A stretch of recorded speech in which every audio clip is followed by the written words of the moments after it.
Hi all. അപ്പോൾ ഞാൻ ഒരു പുതിയൊരു യൂട്യൂബ് ചാനൽ തുടങ്ങിയതാണ് കേട്ടോ. അപ്പോൾ ഞാനിതിന് മുമ്പ് 2 ഷോർട്ട് വീഡിയോസ് അപ്ലോഡ് ചെയ്തിട്ടുണ്ട്. അപ്പോൾ എല്ലാവരും വന്ന് കണ്ട് സപ്പോർട്ട് ചെയ്യും. ഞാൻ ഒരുപാട് കാലമായിട്ട് യൂട്യൂബ് ചാനൽ തുടങ്ങണം എന്ന് വിചാരിച്ച് നിൽക്കണം. പക്ഷേ ഒരു ചടപ്പ്. ഞാൻ വീഡിയോസൊക്കെ എടുക്കലുണ്ട്, പക്ഷെ അത് എഡിറ്റ് ചെയ്യുമ്പോൾ നമ്മളെ സൗണ്ട് തന്നെ നമ്മളിങ്ങനെ കേട്ടുകൊണ്ടിരിക്കുമ്പോൾ ഭയങ്കര ഒരു ചടപ്പാണ് കേട്ടോ. അപ്പോൾ ഞാൻ ഒന്നും നോക്കില്ല, എന്നിട്ട് എടുക്കുക വിചാരിച്ചു. അപ്പോൾ നമുക്ക് ഇന്ന് എന്താ എടുക്കണമെന്ന് വെച്ചാൽ എല്ലാവരും വീട്ടിലത്തെ എല്ലാവരും അഭിപ്രായം ഒന്ന് ചോദിച്ചു നോക്കാം. എന്താണ് എല്ലാവരും അഭിപ്രായം ഞാൻ യൂട്യൂബ് ചാനൽ തുടങ്ങുന്നുണ്ട് എന്നുള്ള ഇതാണ് ഞാൻ വിചാരിച്ചിരിക്കുന്നത്. അപ്പോൾ നമുക്ക് വീട്ടിൽ ഉമ്മാനോടും ഉപ്പാനോടും ഒക്കെ ഒന്ന് ചോദിച്ചു നോക്കാം, എന്താണ് ഞാൻ യൂട്യൂബ് ചാനൽ തുടങ്ങുന്നത് കൊണ്ട് ഒരഭിപ്രായം എന്നുള്ളത്, സപ്പോർട്ടാണോ എന്ന് അറിയണമല്ലോ. അപ്പോൾ നമുക്ക് ഓരോടൊന്ന് ചോദിച്ചു നോക്കാം കേട്ടോ. അപ്പോൾ നമുക്ക് എൻ്റെ യൂട്യൂബ് ചാനലിനെ പറ്റി എന്താ പറയുക? എന്താ നല്ല അഭിപ്രായം, കുഴപ്പമൊന്നുമില്ല, ഉഷാറാകട്ടെ.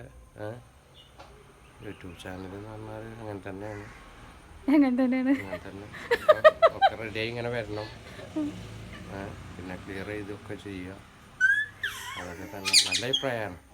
അപ്പം ഉമ്മ അതാ എങ്ങോട്ടോ തെണ്ടി പോകാൻ നിൽക്കണ്ടോ. ഉമ്മ, ഞാനൊരു പുതിയ യൂട്യൂബ് ചാനൽ തുടങ്ങിയിരിക്കണം, നിങ്ങളുടെ അഭിപ്രായം എന്താ? എന്താ നല്ലത് പറഞ്ഞാൽ നല്ല അഭിപ്രായം അതിൻ്റെ ഉള്ളൂ, അത്രേ ഉള്ളൂ. പിന്നെ ടാറ്റൊക്കെ തരുന്നുണ്ട്. ഇതാണ് കേട്ടോ റീനു, എൻ്റെ അനിയത്തിയാണ്. ഓളോട് ചോദിക്കുക എന്താണ് അഭിപ്രായം. എന്താ എൻ്റെ അഭിപ്രായം റീനു? ഊമേജ് തൊള്ളർന്നൊന്ന് പറയും. നല്ല അഭിപ്രായം സപ്പോർട്ട് ചെയ്യൂലേ? പിന്നെന്താ. അപ്പോൾ ഞാൻ കേട്ടോ ആയിമന് എൻ്റെ പുത്രൻ. ഇല്ല ആയിമനു ആരാണ്? അപ്പോൾ എന്താ എൻ്റെ അഭിപ്രായം? ഞാൻ ഒരു യൂട്യൂബ് ചാനൽ തുടങ്ങണം നമ്മൾ. എന്താ എൻ്റെ അഭിപ്രായം പറഞ്ഞ?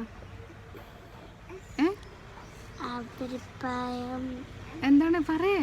അഭിപ്രായം ഇല്ല. അഭിപ്രായം അല്ലേ? ഒരഭിപ്രായം അല്ല അല്ലേ? എന്താണ്? അടിപൊളിയാ. എല്ലാവരോടും സപ്പോർട്ട് ചെയ്യാൻ പറയും. എല്ലാവരോടും സപ്പോർട്ട് ചെയ്യാം. പറഞ്ഞ പോലെ പറയും എൻ്റെ കുട്ടി. പല്ലൊക്കെ പോയിക്കണ്. അപ്പോൾ ഓക്കെ ബൈ, ടാറ്റു എടുത്തോ. അപ്പോൾ ഇത്രയൊക്കെ തന്നെയുള്ളൂ പറയാനുള്ളത് കേട്ടോ. പിന്നെ ഹസ്ബൻഡ് ഇവിടെ ഇല്ല, ഇന്നലെയാണ് പോയത്. പിന്നെ എൻ്റെ വീട്ടിൽ വന്നതാണ് കേട്ടോ. അവിടെ ഇങ്ങനെ നിൽക്കുമ്പോൾ ഭയങ്കര ടെൻഷനാണ്.